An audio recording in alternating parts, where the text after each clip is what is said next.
Hello, it's Todd and Sky in Bari, Italy, and I just wanted to share with you that we had a really nice afternoon on the beach, but we had some conversations. We did one video with a guy from Bangladesh, and we just made another friend from Cameroon, and he told us a sad story about his life. I'll let Sky tell you, but he's a refugee, and I just say he's been here for 4 months. He found people in Italy to be a bit racist. He's waiting for some papers. He has barely any money. He works selling things. Okay, now I'm gonna let Sky tell you here.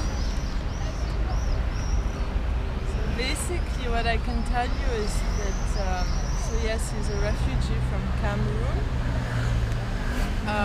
His lips were dry when we met him because he hadn't eaten or drank much in the past 3 days. I also want to read something I read in the USA Times about a week ago or more. It's written by the United Nations.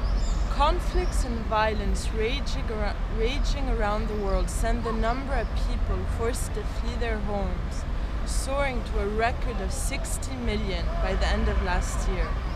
The United Nations said Thursday. That is 8.3 million more refugees and internally displaced people in the world than in 2013. The highest ever increase in a single year. So I hope you think about that a little, because when you open the news and read newspapers, it's numbers, it's a word, refugees. And you don't realize that it's billions of people that have their families slaughtered, are roaming the streets in foreign lands where they can't communicate to anyone with nothing in their pockets. Sleeping on the beach. Sleeping on the beach, not even having enough money to buy a jacket or to buy a meal for the day. Tell him his story. Yeah, I asked him if he had brothers and sisters, and he said that his brothers, sisters, and mother and father were slaughtered in his village about 4 or 5 months ago because of conflicts between Muslims and Christians. So yeah, something has to be done. Yeah, and I just wanted to say, I live kind of a untraditional life, and I've slept outside under bridges, beaches, playgrounds, and things like that. But I do it. I mix it up, and sometimes I stay in hotels or hostels, and I have money come in pretty regularly. But I have sort of a little bit of a safety net compared to these poor refugees. But having walked in the same places and the same situations as they do, I really empathize with them. And what I'd like you to do is try to empathize and imagine what it's like. This guy, I asked him if he had any friends, if he'd made any friends, and he said he hadn't. And to walk friendless with your relatives and family dead in a strange country with no money and not knowing what to do and not knowing how to get any help, it's a terrible thing, and he's one of many.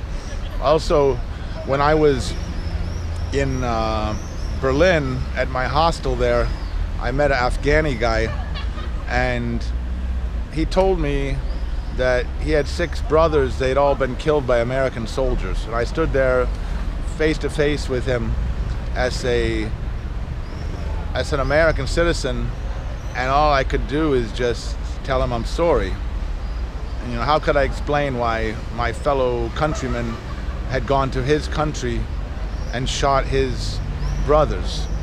I mean, how would we feel if in the United States some foreigners came to our country for whatever reason, maybe to avenge the past crimes that we've committed against their country, and if they then killed our family members, I mean, what would we say? How would we feel? We have to start thinking about these things, because there's a whole world out there that needs help and love and caring and action.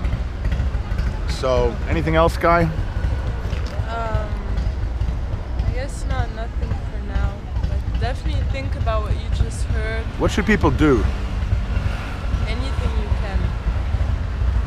Yeah, go out and look for someone maybe, and help. In any way that you can. Ciao. Ciao. Ciao. Or as the Italians say when they're saying goodbye, ciao ciao. Oh, and I have a ciao. I'm missing Jesse still, but my ciao ciao is back in Portland, Maine. Bye. Ciao.